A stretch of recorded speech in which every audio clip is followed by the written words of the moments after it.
안녕하세요. 사람을 더 건강하게 인강한의원 최서우 원장입니다. 감기에 걸려서 항생제와 소염제 등을 통해서 나은 후에 얼마 안 가서 다시 감기에 걸리기를 반복하다 보면 면역력 저하가 문제의 근본 원인이 아닐까 하는 합리적 의심에 도달하게 됩니다. 자궁의 감기라고 하는 질염도 마찬가지입니다.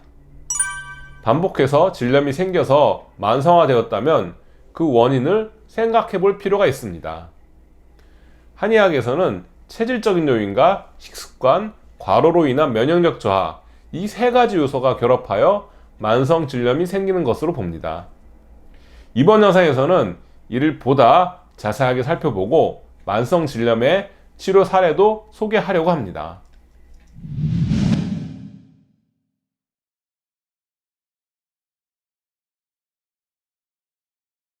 동의보감에서는 만성 질염에 해당하는 여성의 대하를 진액이 새는 병증으로 보았습니다.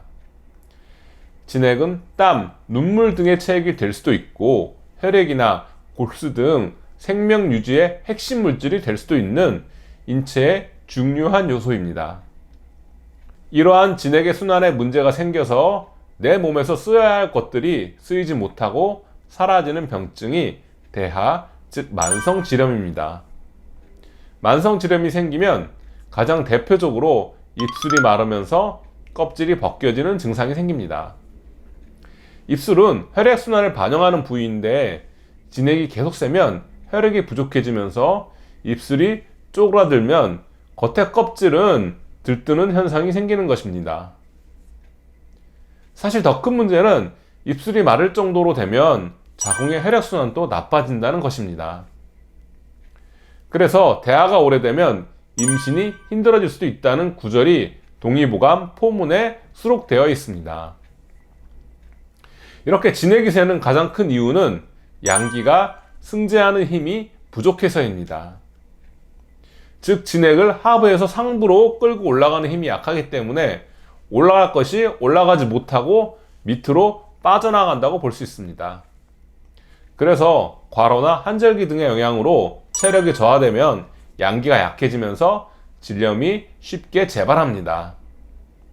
여기에 양기를 꺾는 찬물이나 찬 음료, 생것과 날것 등을 즐겨 먹으면 질염은 더 악화될 수밖에 없습니다. 반복되는 만성 질염의 치료는 양기를 보충하면서 아랫배의 혈행을 개선하는 이기승양탕, 옥령탕 등의 처방을 활용합니다. 이제 만성 질염의 치료 사례를 살펴보겠습니다. 환자분의 나이는 33세입니다. 4, 5년 전부터 질염이 계속 반복되고 있습니다. 나았다가 얼마 안 있으면 다시 생기기를 되풀이하고 있는데 항생제와 소염제는 복용 후에 소화불량, 피로감 등이 심해서 끝까지 복용하지 못하고 좌욕 등의 외역요법만 하고 있는 상황입니다.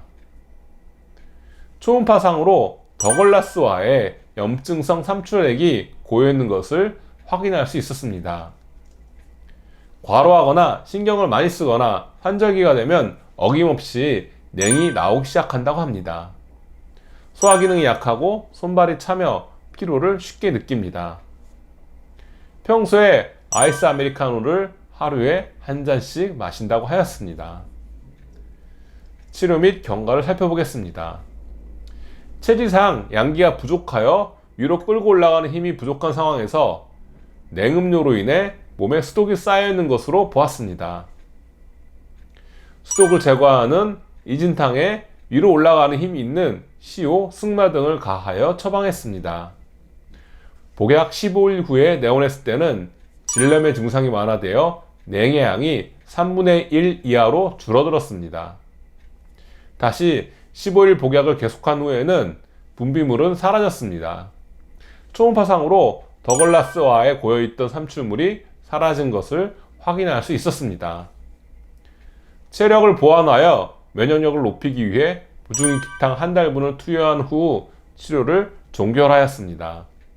서너 달이 지난 후에 다른 문제로 내원을 하셨을 때 확인해보니 그동안 질염의 재발은 없었다고 합니다. 치료 과정에서 교정한 생활 습관을 잘 유지하고 계셔서 앞으로도 큰 문제는 없으리라고 생각됩니다. 만성 질염이 치료된다는 것은 그만큼 건강해진다는 것임을 다시 한번 확인할 수 있었던 사례였습니다.